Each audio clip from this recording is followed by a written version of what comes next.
Hello, everyone. This is Christina Barr, and you're watching Black Tea News.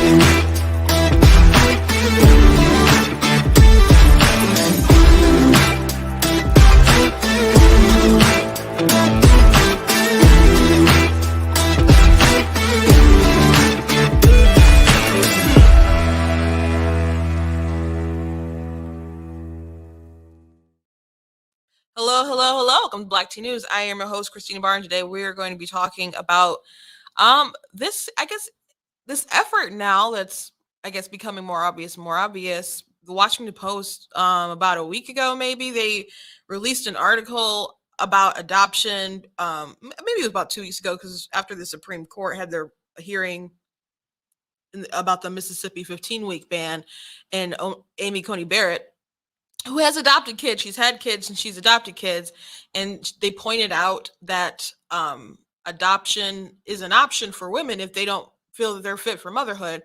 And so they're like, how dare she just suggested this is a just a thing that people can do or women can do, like there's not some obstacles, which I don't believe. Amy didn't say all that. She's well aware of the obstacles, but they painted this really dramatic picture of what the trauma that adoption could have. But this person writing the article is someone who's adopted.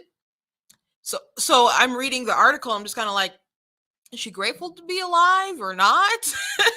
And then her adoptive mother and her biological mother were both religious, and they're like, if we didn't give, I guess maybe more leaning right, and they're like, if I wouldn't have given you up, like I still wish maybe I could have had a life with you, but I feel that I did was right, and if I hadn't have given you up, you wouldn't have the life that you had. And they're like, well, but she still has trauma because she gave me up. It's like, but she doesn't have the guilt of knowing that she took away your life, and she has a satisfaction of knowing that you had a life, and you're like an accomplished person writing pieces in the Washington Post. So it was so puzzling. So anyway, they came out with a new op-ed today, a new piece about transracialism adoptees. That's I guess the phrase that they're using. So now they're talking about parents, white parents, when they adopt children of color, and the sort of trauma, I guess, that can be upon people when that happens. So I saw one of the conservative biggies that I follow. Maybe it was Ben Shapiro, maybe it was Ali Stuckley or somebody on the right. But I saw a tweet, and they're just pointing out that the natural progression of the left now has to be that they attack adoption if they want to keep pushing abortion, because it is an option for people. So eventually they'll have to say, well, this is a very, very, very terrible thing because X, Y, and Z. And I found that people will use adoption a lot. I'm talking about being pro-life, and then they'll say, how many kids have you adopted? But then they'll also say things like, well, people who are fostered and whatnot still have traumatic sort of lives, and they'd rather not be here. And I'm like, they are alive and they told you that, because they're obviously alive and exercising their right to life. So there's very bizarre arguments, but it's interesting that the Washington Post keeps coming out with these pieces about adoption. And so they're really, really trying to frame the public opinion on this. And I did actually a full video, I just haven't posted it yet, going through the entire article of the one that they posted a few weeks ago. And you have to read it now. If you want to go read it, you have to pay under the subscription umbrella. So I'm glad I recorded it a little bit ago, but I will post it maybe tomorrow. But this new article is troubling. I am seeing some little droplets of like critical race theory and whatnot kind of reasoning. And they're using race to scare people who want to adopt a child. That's what they say you have to do. And now they're trying to erase the beauty of it and just relate it to trauma because your life was a little bit different. So it's really bizarre. So we're going to go through that. We're going to talk about that. Also, January 6th committee, Liz Cheney and all those folks, they're going after Mark Meadows. And there are some text messages that were released that are pretty interesting. the media is really wigging out about it, like on the left. But I think it also lends to the fact that there wasn't some kind of big organized coup, which we know that already. Things got out of hand, and from the text messages from Donald Trump Jr.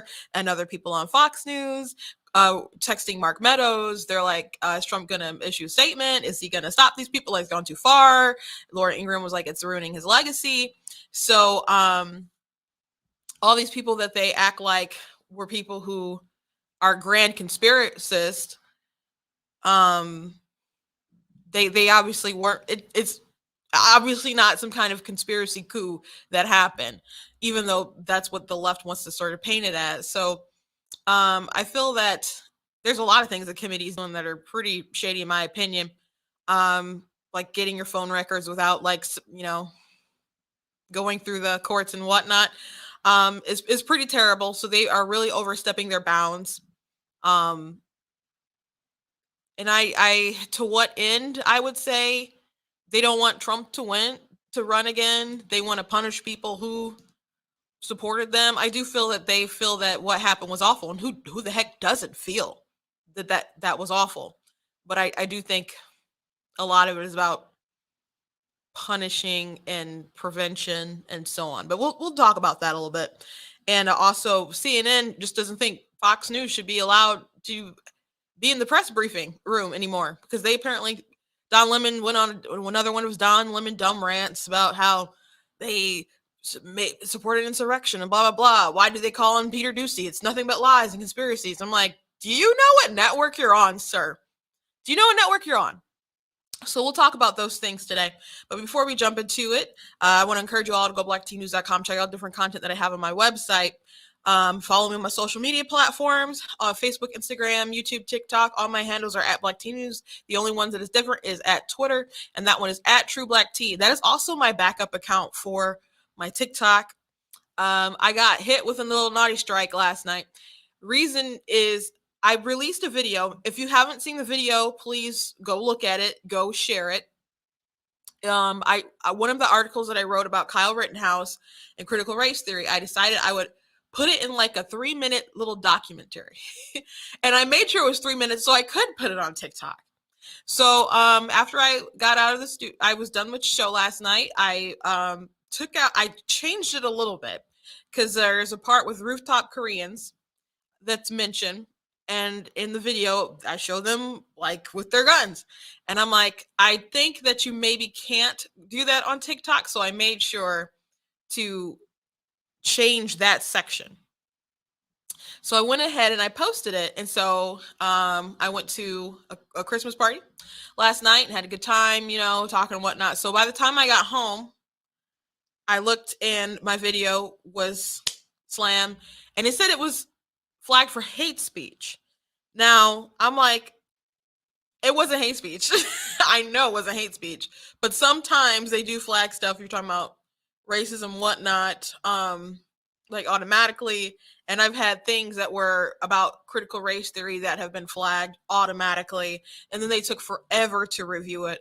But then, which they kill your momentum, but then they eventually release it. So I'm pretty cautious about stuff that I do release. Make sure that I don't hit things that do automatic bans or whatnot.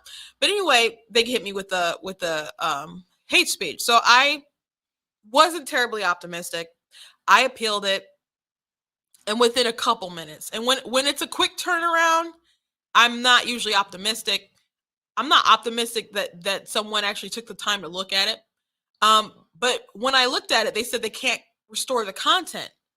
But the reason was totally different. They said it was like illegal goods or something, activities or something along those lines. And I'm like, okay, so why did it get flagged for hate speech? And now you have a different reason why you're not going to restore it. So that was curious to me. And I don't know exactly why. Now, there was some scenes in it that depict the riots that were going on in Kenosha.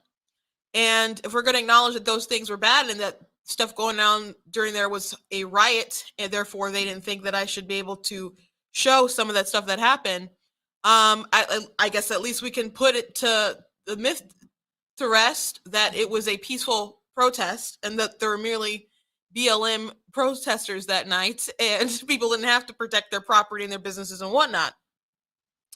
But they didn't give me a reason other than listing what it was, and then they direct you to your community guidelines.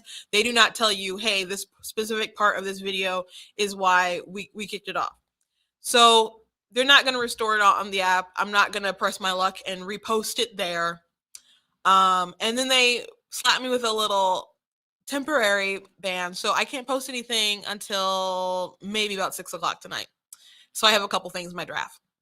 So they didn't want this out there. So I'm asking you, you can watch it on Facebook. You can watch it on YouTube. It's on my website too. If you go to videos, it's the first one that's there. The Kyle Rittenhouse case, and explaining what this particular case demonstrates about critical race theory, why they interjected so much race in it, why were they willing to frame this story, the media, the activists, everyone was putting so much stock in it, even though he was clearly, the evidence showed that he was going to be innocent or should be innocent, but they were willing to frame it a certain way. They're willing to gin up fear of people rioting, which I was always pretty skeptical of people actually rioting. It's a little cold.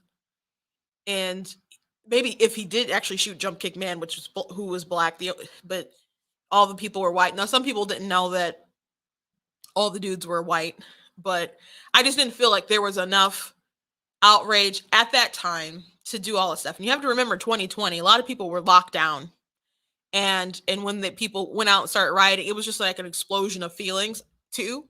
So there's just a lot of things I think that contributed to the madness of 2020. And plus Trump wasn't president then. And if America feels chaotic, they look to the big man in charge. So a lot of things didn't play into the same situation now. So I wasn't convinced that there was going to be rioting. I think people had good reason to be scared and concerned, especially since CNN had people hunting down, or hunting is a strong word, but chasing down, following the jury. So people had a reason to be concerned, especially if they're part of that trial. But they did the right thing. It took more days than I thought it should, but they did the right thing, and the facts bear it out. But they injected so much narrative, so much conversations. Like, why was Joy Reid willing to compare a child rapist to John Brown abolitionist to protect these people and to paint Kyle like some kind of terrible active shooter terrorist person? Why are they willing to do that? Well, things don't have to be true. They just have to feel true. Critical race theory teaches people to be subjective and avowedly political. So I have quotes in the video. So if you guys could please just go ahead and share that around, I'd appreciate it, to your groups, to your friends, to your family. I think it breaks it down pretty well. People need to know how toxic this ideology is. And there's a lot of people who try to claim that it's just about teaching honest history. No, if you read the literature of it, it is not about that. And it says it right there. Like, their mission is to be avowedly political, and it's not about objectivity, it's about subjectivity. As a matter of fact, things like rational thinking and objectivity are whiteness things, and whiteness is bad according to them. And whiteness is also something that came up in that article that we're going to get to from the Washington Post about adoption. So please go ahead and share that around. Don't let the social media companies rain on the parade. Let's keep spreading the truth. So please go and share that video that I posted yesterday, and make sure that gets out there. Also go to my website, check out different articles that I've written as well. Please check out different merchandise that I have on the store. Got all kinds of goodies. I love the my money, my business shirt. Got these cute little mugs. You are not that special. I also got them in t-shirts as well. Just all kinds of stuff. You can check out the website. And if you appreciate what I do here at Black Teen News, please consider going to blackteennews.com/donate and leaving a donation. There's a lot of people, 62% of Americans are too afraid to speak their minds on this show. I obviously don't have that issue, that problem. But I hope to also empower other people to do the same, because we can believe that we're a silent majority as much as we want to, but as long as people are too afraid to speak out, we're going to be overrun. I have a lot of conversations with people, and I was at a party last night. People were asking me, was I going to run for office? And I've actually done that before, and I don't have like an interest for that right now. And I don't foresee that in the future, but especially not the immediate future. But I feel that right now my place is in media, and to be a voice to some of these conversations that we have, not just the news, but how they're trying things like critical race theory. And that's not the only thing I talk about, but there's so many things that are playing into our landscape on a political and social level. And if we don't break through the wall of the mainstream media and social media and the people high up in the government and people who want to keep people like us, people like you silent, we'll never win an election again, because they'll just keep pumping up big numbers, big turnouts. I mean, in Michigan, you can register to vote on the same day that you vote. And our not our attorney general, Secretary of State said that majority of people who did that were people 30 and under. Those aren't normally the most informed voters that go out, but they like, go vote how I tell you. And people aren't really informed when they cast their vote. So if they can confidently pump out numbers knowing that the masses will be ignorant because they control what they see, what they hear 24/7 on TV, on the radio, on digital streaming, in traditional paper printing, when they turn on local news, so much of that stuff they own. So if we don't figure out a way to break through this barrier, we won't win. So it's important for us to continue to have these conversations. And I don't want to be a lone wolf out there. And so I'll take on the arrows and the spears and whatnot right now. But hopefully when I turn around, there's going to be an army behind me that's willing to say, this is America. We're willing to fight for it, figuratively and literally if necessary. But I'm not planning an insurrection, FYI, to the January 6th committee. Just an intellectual insurrection, I guess. So if you enjoy what I do here, please consider leaving a donation at blacktnews.com. I do want to thank Brighter Michigan PAC. I'm in their studio today. As always, if I say something that triggers you, I don't care if they don't care. It doesn't work like that.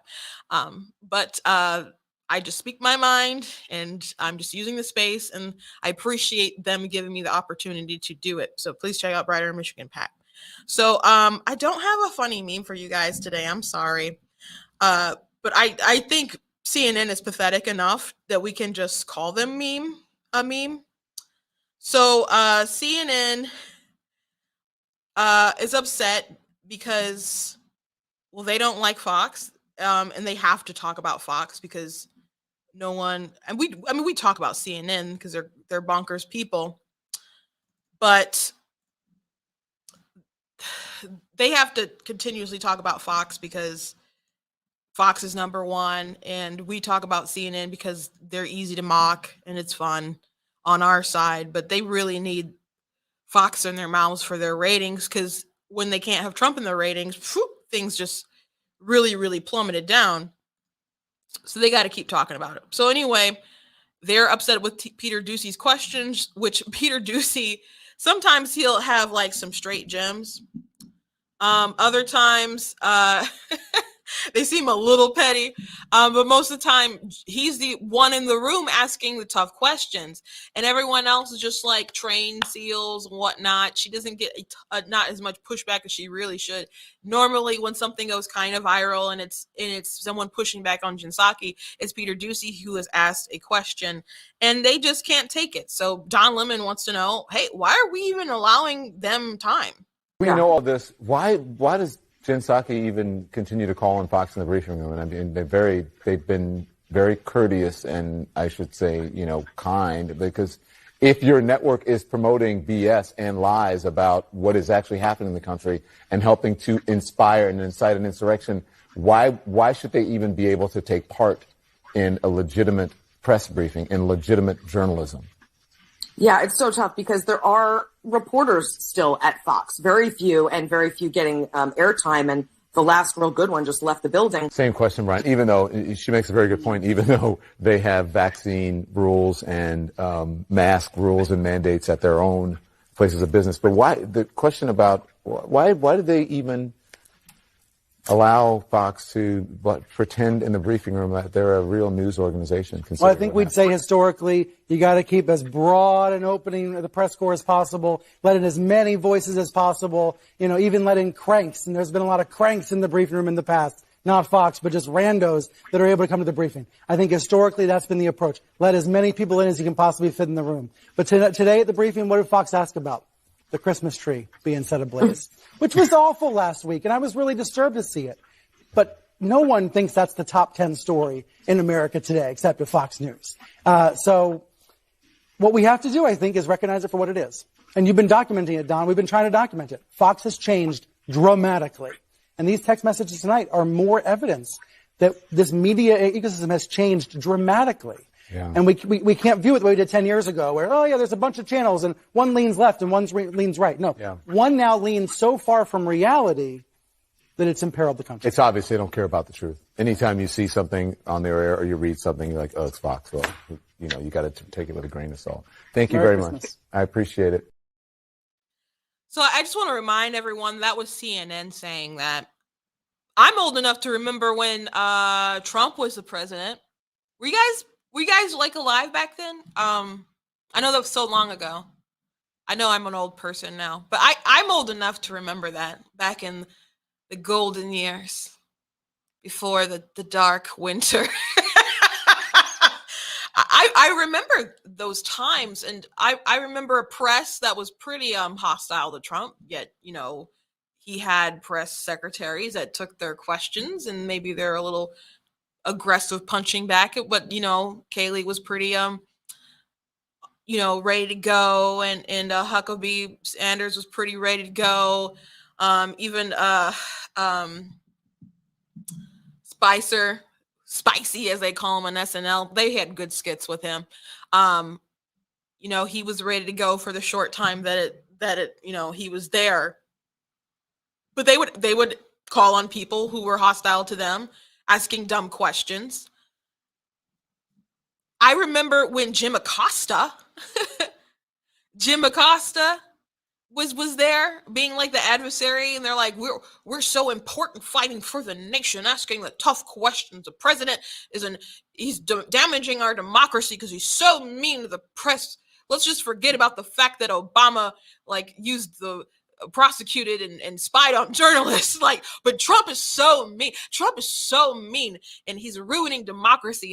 And Washington Post changed their tagline to "Democracy dies in darkness." I remember when Jim Acosta, that an intern was trying to take the microphone, he karate chopped her. Not that hard, not to it's not like he went like Naruto, jujitsu or whatever kind of stuff on her, but it was when she's trying to take the mic, and he kind of pushed her back, and that became a big thing. And people were showing videos, and they're editing the videos. It's there's keyframes that are different when you upload it online. It's not, people aren't trying to be super deceptive to you guys, but he did block her arm. Poor little intern became famous overnight. I remember CNN. I remember them, and I remember them, all kinds of people asking dumb questions, aggressive questions, things that weren't top 10. I remember people, and it was a Fox News reporter one time after the debate, and they asked Trump to denounce if they denounce white supremacy, and they're like, he has or whatever, and they didn't like the answer that they said, and they got really upset, and then they got on air and was really posturing, what is wrong with these people? Trump has multiple times denounced it. You can not like him, you can not like how he answered one question, but just pretend that he didn't denounce it several times, more than any president has probably had to. And then they elect Joe Biden. Okay. I remember. Do you guys remember the media? Because I remember CNN. And if you want to talk about their stories that are not top 10, I'm old enough to remember, and maybe this was too long ago for you guys. Maybe you didn't catch this. I remember when there were questions at the White House directed to Jen Psaki about pets at the White House, and when was the president going to get a cat? And I remember her saying, "Well, the cat is coming, and I'm sure it'll break the internet." And people's laughing like, "Oh, ha ha ha!" And then you'll have someone like Peter Ducey ask a serious question like, "Well, what about the border crisis, or what? Why are we bombing Syria or something like that?" And people are upset. As a matter of fact, if I had thought about it earlier, I would have had played a video, you guys. If you guys don't know, when I started doing TikToks on my page, I was doing impressions of Jen Psaki, which people thought was pretty good.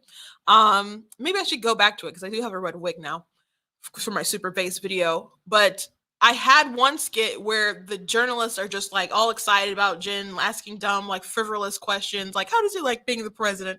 How does he enjoy it? Oh, like do you remember questions like that? You want to talk about things that are pressing and not important? They'd ask the dumbest kind of questions, and then anyway, in my skit, after they're like doing their dumb praising questions, someone's like, "Why are we bombing Syria?" And then people in the room start booing me because I'm like asking as like black tea, and then someone's like, "Put her in a cage with Ducey," and then someone throws something at me. So that skit did pretty well. But I haven't done a Jen Psaki video in a while, but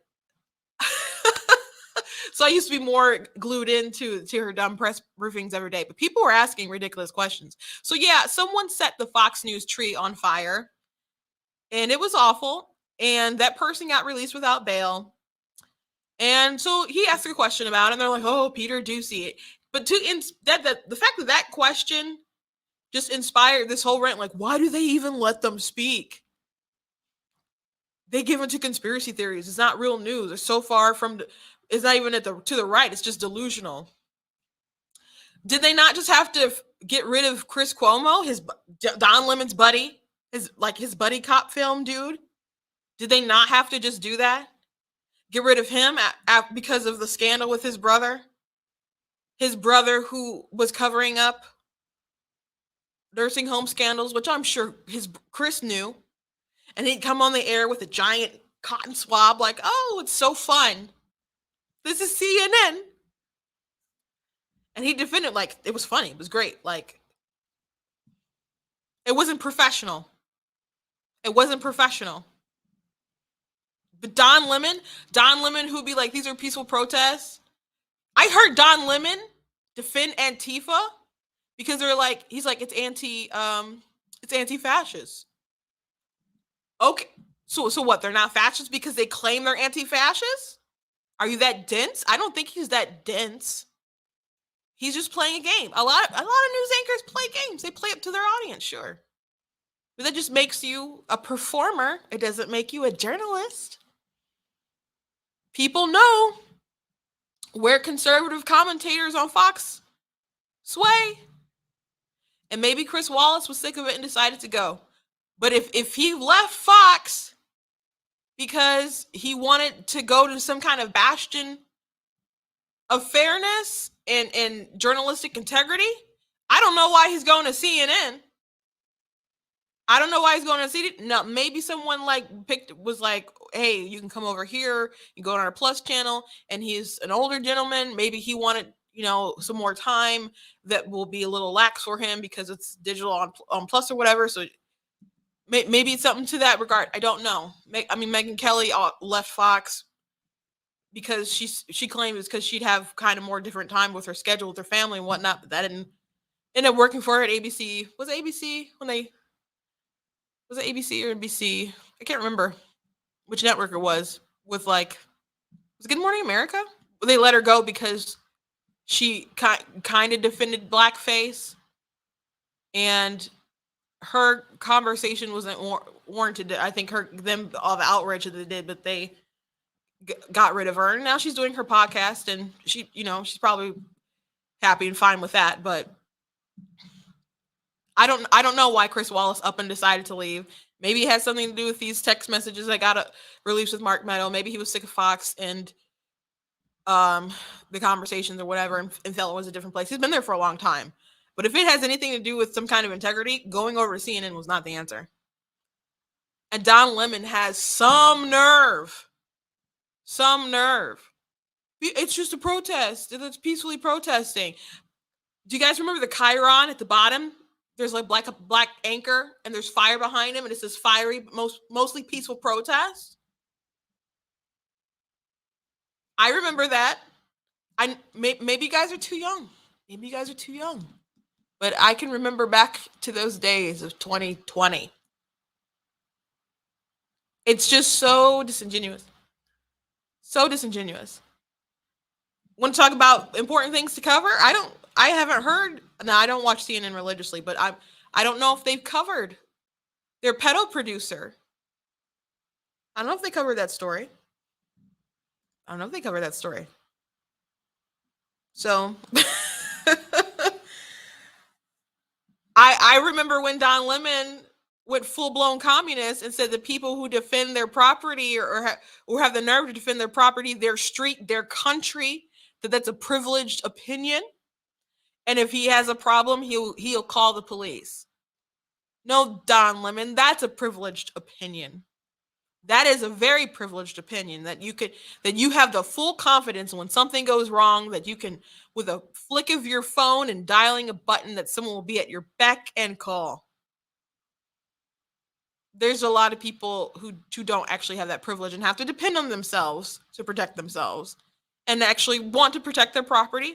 They don't have heaps of cash where they can just buy new crap. And some things are actually irreplaceable. Okay? So, but he didn't just say like stuff that you own. He didn't just say like your business, your house. He said your street, and he said your country. I did a whole video about that. I think it's labeled like Don Lemon is a communist or something. If you want to go watch that video with Don Lemon, please go ahead and do that. But we live in a crazy, crazy time, and CNN has their darn nerve. They got some nerve. They got some nerve knowing darn well that Trump had to put up with Jim Acosta. And Trump didn't hide from the press like Biden hid from the press. He went so long without having any kind of communications with the press. And then, which they deserved, because they knew that Biden was dodging them during the campaign. But maybe that was too long ago too. I'm just old, guys. There's so much stuff that I remember that no one else can remember. It must be our vast age difference. That must be it. must be it. So really quickly, Mark Meadows, the January 6th committee is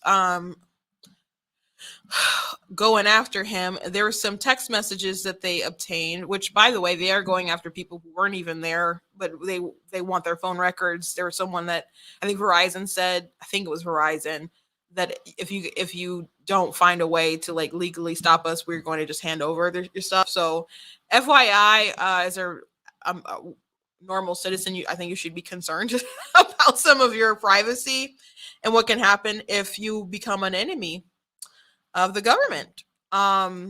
They can really screw you over, and it's not just like the opposite party. It will be people within your own party if they don't like who you supported, I guess.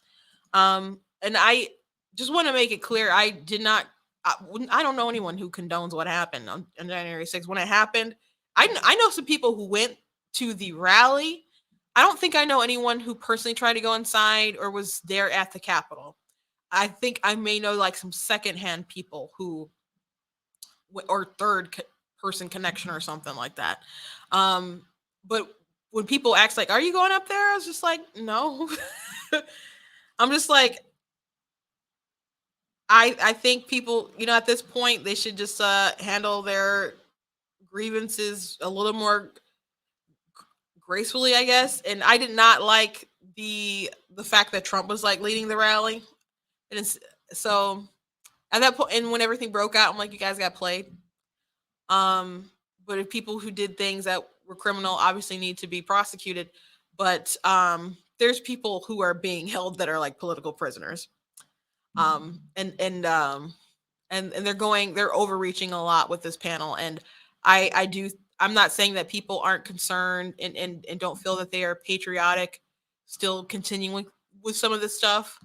Maybe they have a misguided sense of, I don't even want to say it's misguided, but they have a sense of duty, patriotic duty in their opinions, I guess, to push forward with some of this stuff. But at the same time, I think it's also like we don't want Trump to be president again, and we want to punish everyone who made this happen. Which that's how his presidency also started out. They were going after people who made it happen, like Michael Flynn and whatnot. So it's really messed up. But Mark Meadows, he had some communications that ended up being released, and so Trump Jr. and a couple of Fox people were calling out to him, trying to reach out to Trump to get him to make some kind of statement, call it off. This is reported from Hot Air. Rep. Liz Cheney, the panel's vice chair, read through text from Meadows from Fox News' host, as well as Trump Jr., imploring Meadows to get his father to condemn this bleep ASAP. The Capitol Police tweet is not enough. I'm pushing it hard, Meadows responded. I agree. We need an Oval address, Trump Jr. wrote back. He has to lead now. It has gone too far and gotten out of hand. Several Fox News hosts also urged Meadows to get the president on TV and make some kind of statement while he remains silent in the White House, as members of the mob assaulted police officers, chanted things like "Hang Mike Pence," and menaced members of Congress. Hey, Mark, the president needs to tell people at the Capitol, go home. This is hurting all of us. He is destroying his legacy. And that's what Laura Ingraham wrote. Brian Kilmeade also chimed in. Please get him on TV. He texted Meadows, destroying everything you have accomplished. And Trump friend and popular Fox News host Sean Hannity simply asked Meadows, can he make a statement, ask people to leave the Capitol? So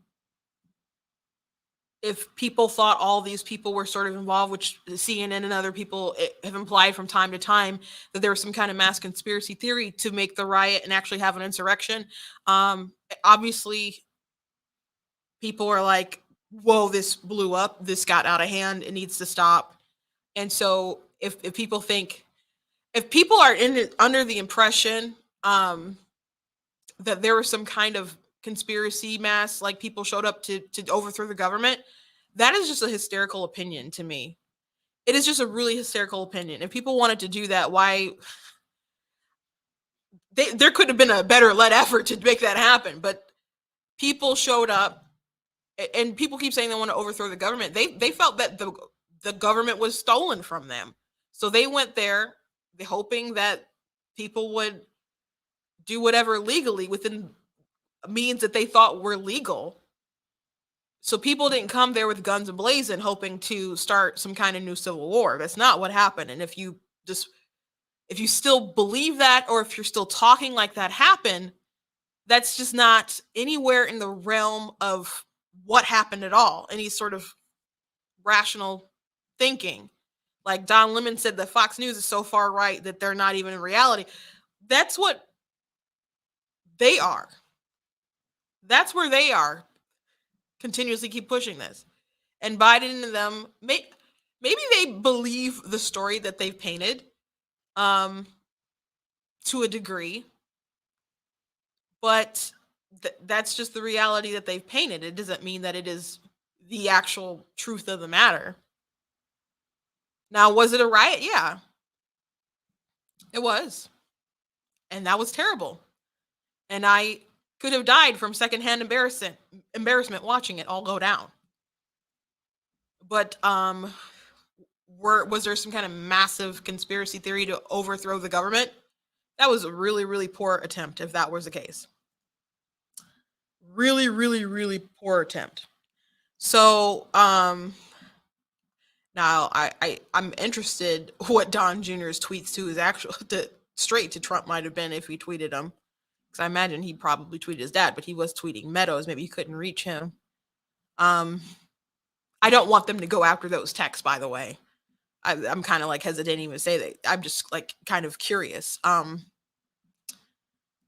yeah, there's no mass conspiracy here. Now, there's people commenting about what Fox people were tweeting versus what they were reporting, and they felt that they were downplaying it online. I wasn't watching a lot of news at that time, so I'd have to go back and watch that stuff. But I wouldn't be surprised to a degree, but people are really trying to make Laura look bad. I was looking over some tweets from like never Trumper-ish kind of people, or maybe not even quite never Trumpers, but I was reading some of their tweets and they're going pretty hard at her and other people. I don't know if it's that deep. I got to look a little bit more into it, but I think what we know and what has been proven already stated by FBI and other people, like that it wasn't like some kind of mass coordinated insurrection where people really want to overthrow the government. There's no thread there. Now people can say, hey, they should have known with some of the stuff going on. Like, I don't know, how would they know?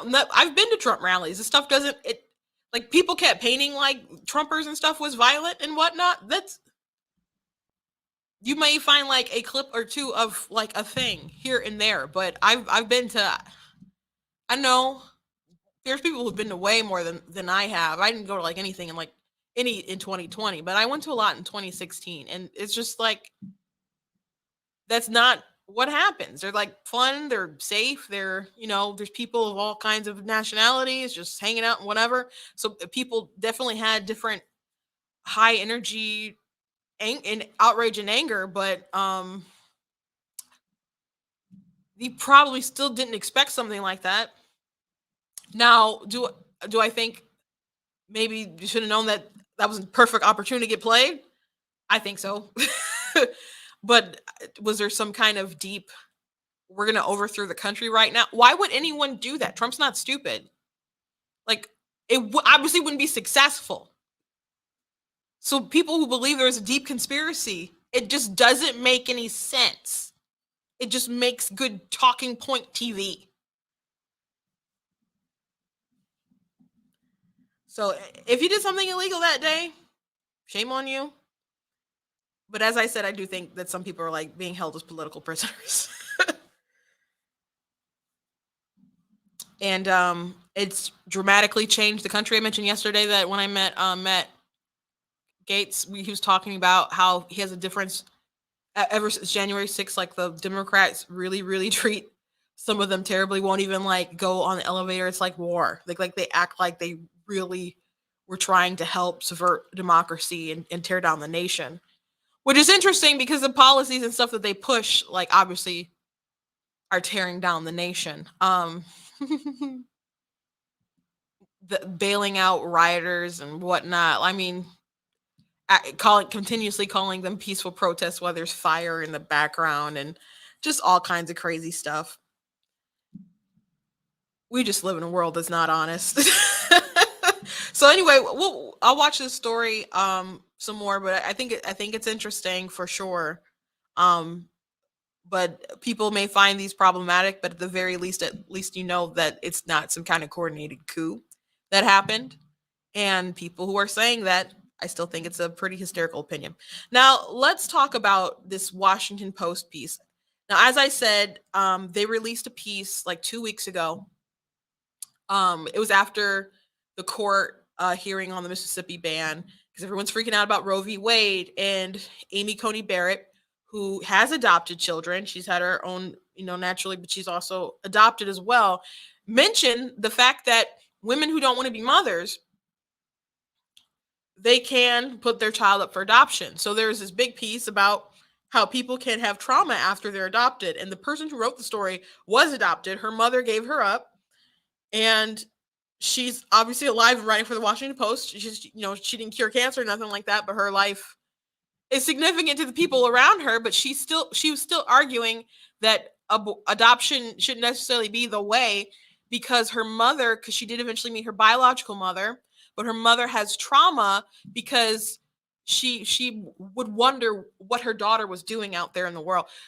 And that's got to be, I don't know what that would be like as a mother,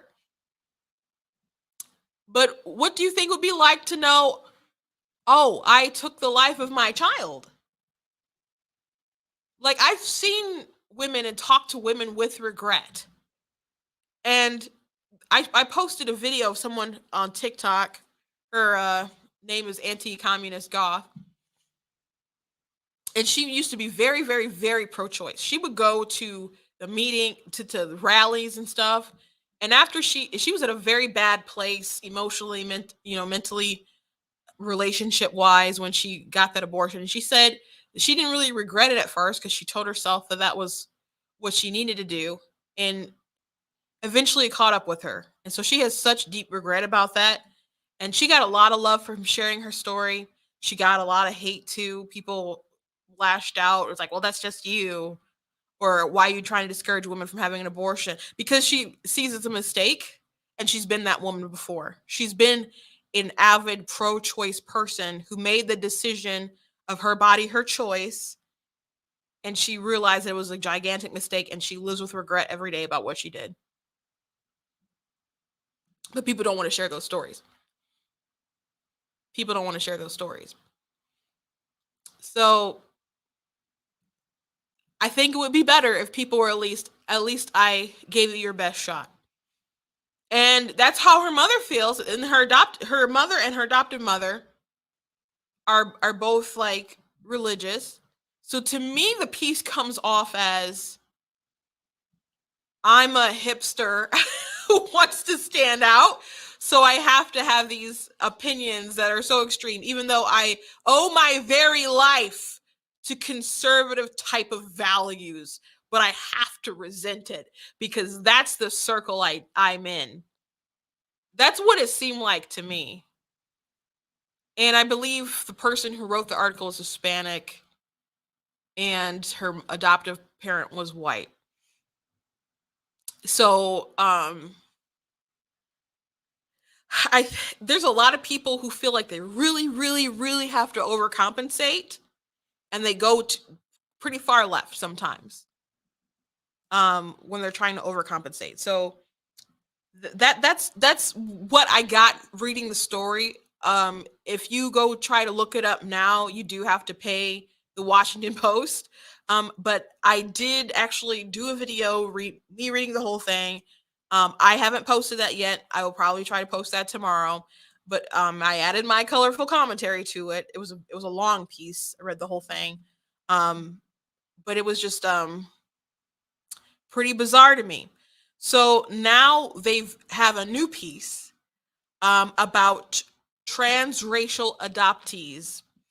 And the title at the very top of the Washington Post, it says, I know my parents love me, but they don't love my people. So I think they really do have the left has to come off after adoption because it is a viable option for women who do not want to raise their kids. And it's so funny because people bring it up all the time when I have any sort of abortion discussion. And then, when they mention adoption, they'll try to distract from the conversation of, is it a life? Why should you be able to kill it? Those are the things, those are the premises, the ideas that I want to talk about. Like, I don't necessarily want to talk about my religion. I mean, I love my religion. I love the Lord, but I know that's going to be distraction. They don't appeal to the same authority as I do. I try not to mention it. I only mention like a religion if they bring it up. And normally it's not from people who are being sincere about it all. They just want to tear me down. And talk about the spaghetti flying monster in the sky, sky daddy and all that stuff. But I like, is it a life? Biology says, yeah. Like, where else would the life's beginning start? Starts at conception. And then therefore, why should not we protect it? And why doesn't it deserve the inalienable right to life? So those are the discussions I want to have, but there's so many comments that'll appear out of nowhere and be like, yeah, but how many kids have you adopted? Now, and they may say like, well, are you going to pay for healthcare? Are you going to pay for maternal leave? Are you going to do, they'll list all these things. They have a list of demands, which I think is garbage. And they're like, well, you're not really pro-life. So I haven't adopted any kids, but I've literally seen people have conversations with people and they'll say, well, I adopted a kid. And they're like, well, why don't you adopt more? So I've started saying in reply sometimes to these people, how many is the right answer? When you ask how many kids did I adopt, what is the right answer that I can give that will suddenly make you pro-life? What is the correct answer? To highlight the fact that it's an insincere question. Because that's not a valid talking point of why they're actually pro-choice. They just want to make me feel bad. But you can't make me feel bad. I'm literally a Christian missionary. I've gone overseas and brought supplies to kids for for like orphanages and stuff, which isn't really a thing in the US. Like we work with churches who work with kids and take care of them and have schools and whatnot, mentoring people and doing all kinds of things. My family, we have a small congregation, but we sacrifice a lot for our overseas stuff, missions. And my dad just came back from Guatemala. He was in Mexico. We do a big work in Pakistan, which we will pay people to go to different villages, and they'll set up a projector screen. My dad will preach to them. And since we pay people to do that, if you become a Christian, you might as well become a slave over in Pakistan. People treat you so bad, but because we pay them, they can take care of the families. And again, we're a small body, but we do a lot. We sacrifice a lot for the gospel, for other people. So there's been a time or two when people have asked me those questions, and I'm like, oh, not today, Satan, because I've got actually good resume. But have I adopted myself? No, I'm not saying that's out of the cards, out of the question. But I'm not. This may trigger some people, but I'm not married, and I feel like two parents are the best in that situation. And you can say, well, what if a child just needs love? Like I don't want to begrudge people who go ahead and do that, but that's how I feel as far as how I want my family unit to function. And also, there's so many people who are willing to adopt newborns. When people bring this up, it doesn't make any sense. There's a deficit. The kids are not likely to end up alone, abandoned, in foster care, like little orphan Annie waiting for daddy. What's his name? Bucks. Starbucks. It's not Starbucks. It's something Bucks to come and rescue them. That's not how it is. Usually, people get adopted. When Buttigieg wanted to adopt his baby, they're like, "Oh, it's so beautiful. It's so beautiful." But now we got this piece that I'm going to get into in a second. So that's when they bring up adoption to shame you into talking about to stop you from talking about, hey, babies don't deserve to die. Now, when they bring up foster care and we get deeper into it, like people you can adopt.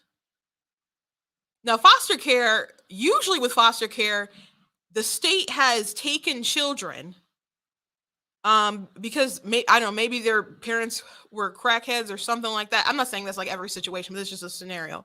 And they'll take them, and the goal is perhaps reunification, if not with that family member, with another family member, maybe when they get back on the right track or something to that regard.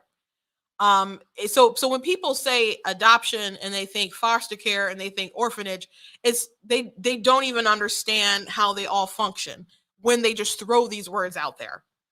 And most of the time, well, I believe it is somewhat successful as far as maybe reunification, but that is their goal. That is their goal. And people will foster and then they will end up just adopting people. And that takes some time normally. And I know some people who foster. I know people who've adopted newborns. And when they adopted and found a mother willing to give up their child directly to them, and they were chosen and they were picked, things went along way speedily compared to what was happening before. So people don't even have the right perception. But people will say, well, these people who grow up in foster care and these people who are adopted, it's traumatic. And some of these people, they would rather be dead. I'm like, did they tell you that while they're exercising their right to life? I'm not saying people don't have trauma, but I think people do have legitimate trauma. But that doesn't, when you bring that up, it implies that their lives are less valuable. And they shouldn't be here. It's really bizarre. I'm like, well, that's not what I'm saying. Then why did you bring it up? Why did you bring it up? So it's really, really, really strange. So they try to shame you into not adopting, but at the same time, they want people to know that these kids who were adopted, their lives are terrible, and it'd be better if they had never existed. Those are the kind of conversations you have with people. Now, I was hoping that kind of nonsense was reserved for the smooth-brained at TikTok.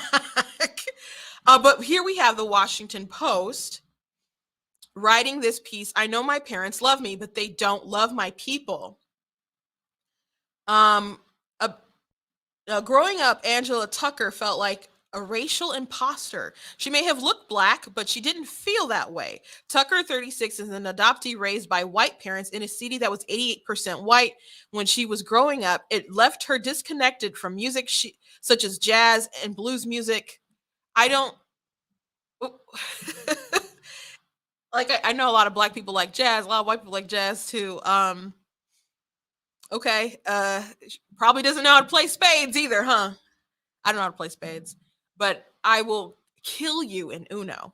Black art form she didn't discover her passion for until adulthood. She covered her natural hair with wigs and weaves, uncomfortable with the how her curly strands appeared in her predominantly white environments. Tucker's parents were aware that living in a predominantly white town of Bellingham, Washington, where few people looked like their children, could be challenging, but felt they needed to live close to some of the state's best hospitals because one of their children had health issues. Yeah, that's like good parenting.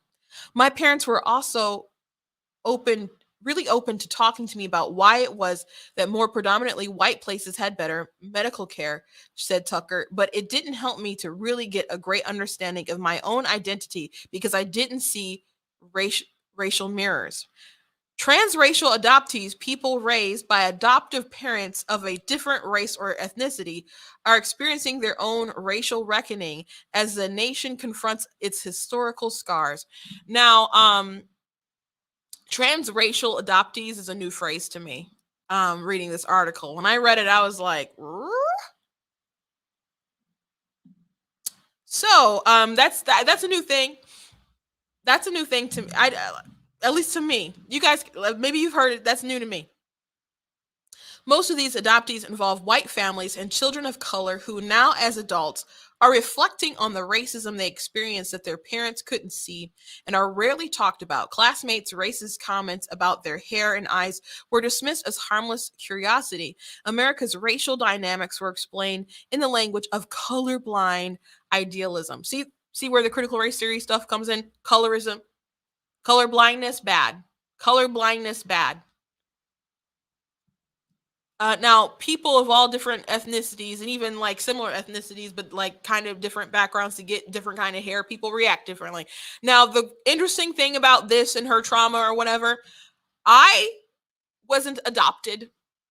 I have black parents. I'm a black person. I did half my school career, urban city, a black school, I guess you could call it. Half my career was in a very rural white school. I was probably like one of 10 black kids in my graduating class. I know what it's like to have different kind of hair. I know what it's like to get into a pool and then the white boys look like, oh, dude, your hair's like dreadlocks. And I'm like, what? They're like, that's awesome. Or people wanting to touch your hair. That is not an authentically transracial experience. Maybe your white parents didn't know quite how to deal with that, but that is not unique. When you get into different environments, what's the alternative? Because people from different cultures and races, they're going to ask different questions. They're going to think differently. But eventually, people have to be exposed to one another. So what was the goal? Because they're saying it like, oh, she's in this white community, it has good hospitals, it has probably good schools, and whatnot. They're not going to take their kid just to the ghetto so they can feel like they belong. Because number one, you have to do what's best for your kid, and if having them in a white neighborhood,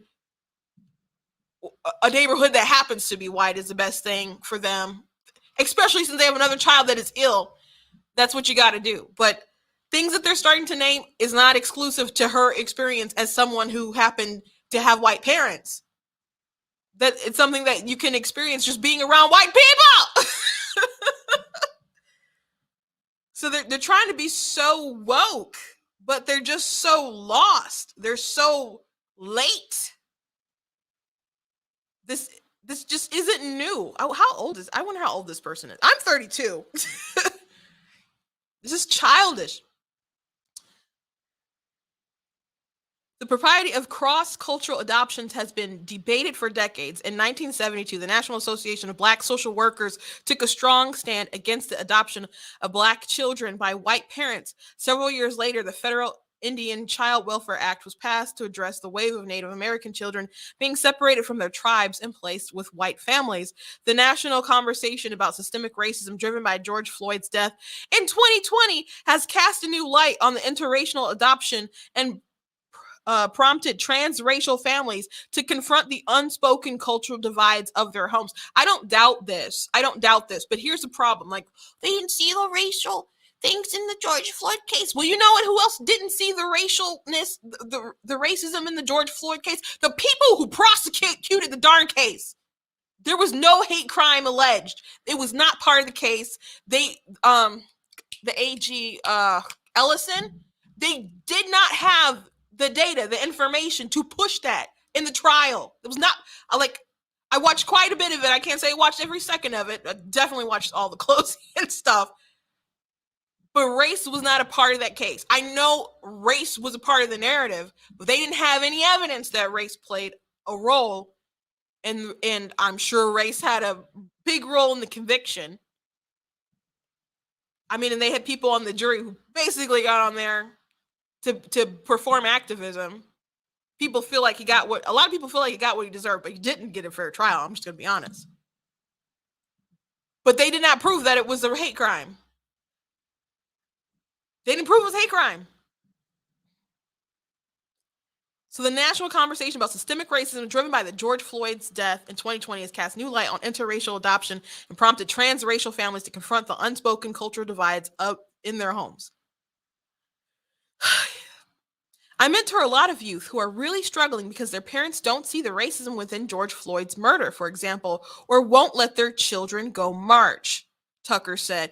God bless those parents. God bless those parents. One, weren't we in the middle of a global pandemic?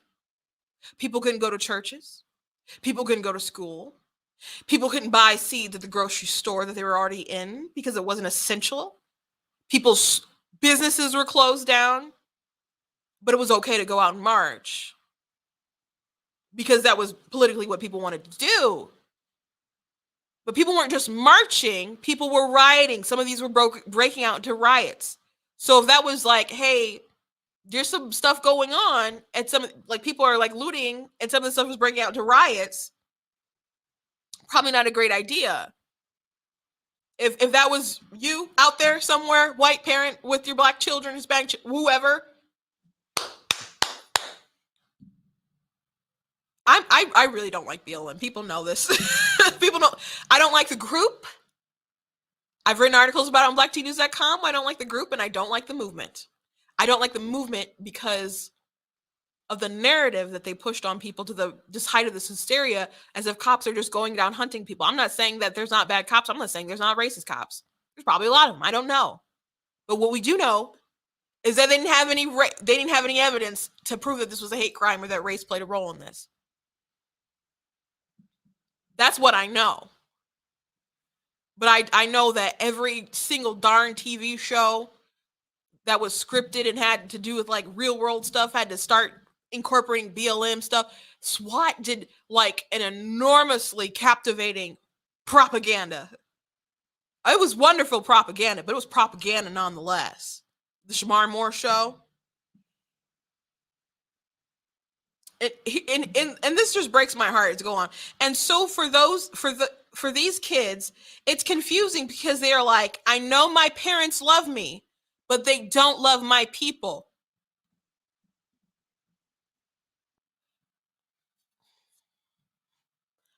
I know people are different, but people are determined to keep people different. We've not come. People did all this marching. People did all this protesting. People are having all these events. People are having all these conversations, but we're just getting further and further and further from any sort of unity. We're just creating more division, and it's on purpose. This idea of a colorblind society, they don't like it. They reject it. They want people to embrace this idea of whiteness, which is it's the concept of it is very political.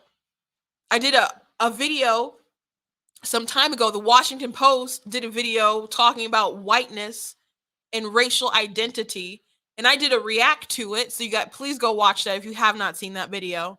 It's on my social media. With Washington Post did a crazy video talking about whiteness. No, the thing about white people is they're not too involved in their white identity. Black people, Hispanic people, Asian people, yes. But white people, they may be proud to be Polish, they may be proud to be Italian or Irish or whatnot, but this idea of whiteness, they've collected it into a political ideology. And ideas of whiteness extend, according to them, I would be a part of whiteness culture because I believe in rational linear thinking, because I believe in the nuclear family, because I would be attracted to a man with a good job. And I'm not joking. I'm not joking in the least bit. In the least bit. I've shown you guys that infographic of whiteness culture in America. Rugged individualism, scientific method, believing in the one God concept, being on time. That one's kind of funny. You believe in color people time. That one's kind of funny. This one really gets me too. Like the religion one bothers me, but justice, that your entitlement and property matters, that intent matters. Is it any surprising that a lot of this stuff with critical race theory, when they talk about, they reject the idea that we can have a colorblind society, and they push this idea of whiteness? Is it any surprise, knowing that they're against, that they think protecting your property and entitlements, they're against that, those things, that's part of whiteness culture? Is it any surprise that critical race theory stems from critical theory, and critical theory stems from Marxism? Is it any surprise? I know someone watched my Kyle Rittenhouse video the other day and left a comment like, it was all great, except maybe the Marxist comment was too much. I'm like, no, it's definitely Marxism. It's definitely Marxism. So, it's really amazing that they're trying to create this divide. And I don't know if it's just because they don't want people to feel like well, they obviously don't want people to feel like adoption is a good path, because we have a culture that actively wants people to abort their kids, because there's a lot of money in it. There's a lot of money in it. In California, David Daleiden got Planned Parenthood. They figured out that they were selling baby body parts, and Kamala Harris was still there in the state at the time. Instead of going after Planned Parenthood, she went after him, and now she's a vice president of the United States. Our FDA purchased fresh, never frozen fetal parts for a humanized mice experience, and God knows what else. There's a whole entire industry. There's a political industry with Planned Parenthood and people getting money to them, whether it's our federal dollars or donors or whatever, and in turn they turn around and they fund Democrats to make sure they keep getting funding. It's a cycle of abuse and corruption. And then you have straight up people who are for population control and eugenics, and that's where it all stems from. So perhaps that's a lot of it too, with commentary like this, but they're obviously trying to, I think, guilt the white families and guilt white people in general to just accept this racial worldview that people have. And that's part of critical race theory, that it's not about objectivity, about the subjectivity of your kind of surroundings and your experiences. It doesn't have to be real, it just feels real to you. And then they believe in elevating. On one hand, they say race doesn't matter. Well, not race doesn't matter, that it's a social construct. Okay, I think a lot of people would agree with that. But they also say that they want to elevate racial voices because of their experiences, like they're more important, more valid. So I think this is what you're seeing here, that they're trying to make these white people that will adopt these kids be guilted by these kids who've been indoctrinated by outside forces, who probably have a complex because they grew up not surrounded by everyone else, and people are saying you're not actually like us because you're with the white folks, and they want to feel like they belong. So they go in this route where they're really, really overcompensating. And it says in the article that a lot of these people get very political because they're probably overcompensating. Now, not everybody goes that way, but that's the vibe I get from this article, and that's definitely the vibe I got from the other article I talked about. So it's an interesting piece for sure. I'm trying to scrolling through it. If there's anything else that I want to by adoption agencies taking on, if not a colorblind but a color evasive approach, they signal to white prospective adoptive parents that the race does not need to be a significant factor in their decision making. And then by extension, it might not need to be a significant factor in their child rearing. And I think that that is incredibly problematic, and it has huge implications for the way in which these parents later on approach raising their children. Adoptive parents' good intentions and honest efforts can still fall short, particularly when the conversations are limited to cultural celebrations and discussion about heritage rather than more complex topics such as systemic racism and the lingering impacts of colonialism. Yeah, it's an interesting piece. Interesting just to see how their minds work. But they have a really, really solid goal to make us more divisive. Our world isn't better off after the BLM protests and stuff. It's not. It's not. I found 2020 so annoying, and I'm still annoyed. It's could die down a little bit, but I'm still annoyed. And this is annoying. It's annoying that a lot of people who say they're concerned about racism are very racist themselves, and they want to make the world more racial, not less racial, because they don't like the idea of colorblindness. And I'm still going to be me, you're still going to be you, and we're still going to have different ethnicities and different colors, and my hair is going to be different and get in the water, and you're going to say, whoa, dude, what's with your hair? And life will be vastly different, but get over it, I guess. I'm going to close with this story. A lot of people really responded very well to it on when I told it on TikTok. But when my sister Angelina was in middle school, she was in her music class. She didn't care for her teacher too much, and she got in her head that this woman was a racist. Now, my dad told the story that someone told Angelina that this person was racist. But Angelina said that she was doing something and the teacher called her out. And Angelina was like, well, this other person was doing the same thing. Are you going to get them? And she's like, well, I only heard you. And so she's like, well, she was doing it. So what are you going to do? And she's like, are you going to punish them? She said, no, I'm going to punish you. Because she's caught in the act. What are you going to do? And so, at least from the teacher's perspective. And so Angelina noticed the woman's white, the girl is white, Angelina is black. And so she calls the woman a racist. And so when my dad had the parent-teacher conferences with this woman, she went into a big speech about all the ways that she wasn't racist. She's got black friends and she knows family, this, etc. Like, usually there's a big speech prepared.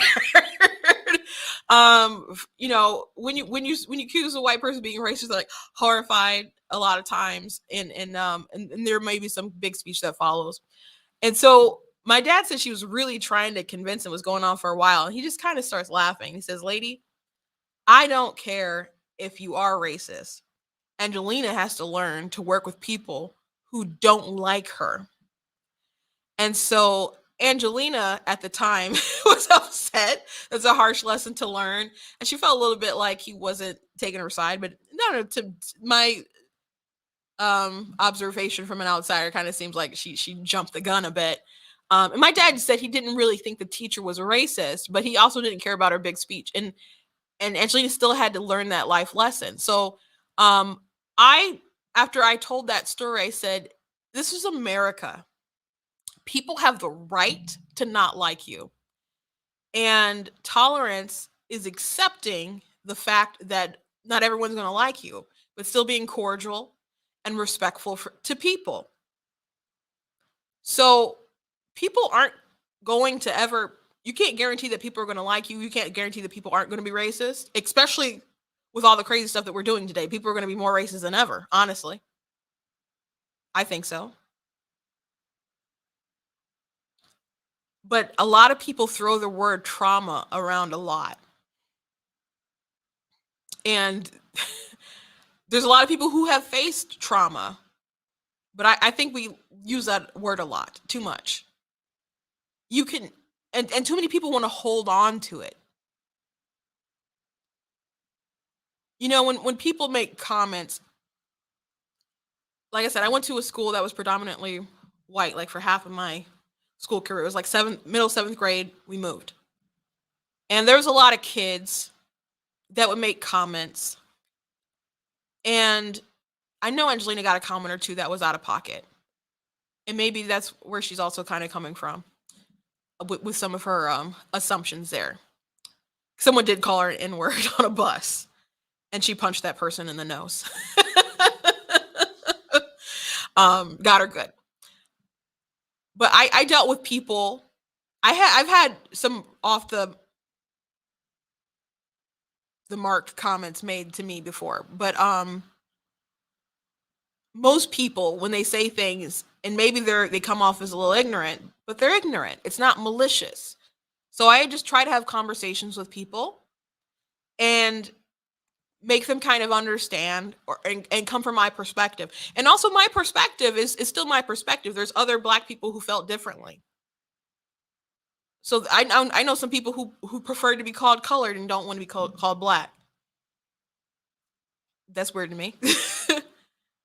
But my experience isn't the same as everyone else. But when I have conversations with people, I try to at least be open and be some kind of bridge, because I would hate for them to go to someone else who's going to be hostile to them and totally turn them off and be like, well, you know, Black people. I don't want...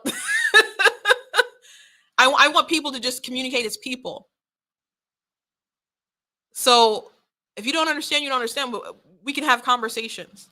But I wasn't about to be hostile and accuse people of being racist if maybe they're just coming from a place of just ignorance rather than maliciousness. But people will take microaggressions, and they're very small, minuscule even, and they'll turn it into trauma. And it can be, I understand being a kid in the moments and feeling different. I do. I really do. Because even beyond race, I'm a pretty different kid. Pretty different person. But one day you got to grow up, and you have to commit to healing. There's people who don't want to be better. There's people who just want to be hurt. And we don't live in a healthy society at all, in the least bit, because pain is political. And it's very, very useful right now. Very, very useful. So that's why I want to end it today on the show. I've gone over, and I need to get going, but I appreciate you guys being on the line and people in the comments watching and watching the live. I ask that you do share that Kyle Rittenhouse critical race theory video.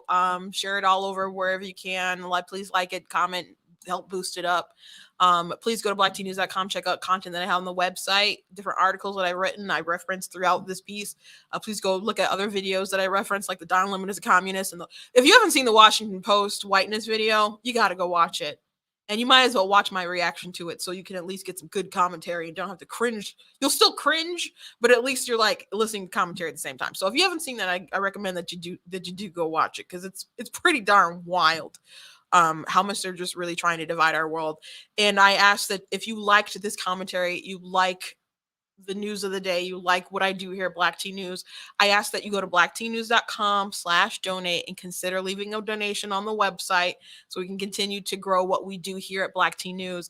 I thank you guys so much for being a part of the conversation, for sharing posts, for liking posts, for people who've gone and bought different products on the website, people who bought my books and given it to their kids and stuff. I really appreciate that so much. But if you can do more, I ask that you do. Whether it's $20, $50, $100, whatever you can do, please go to blacktenews.com/donate and consider leaving a gift there.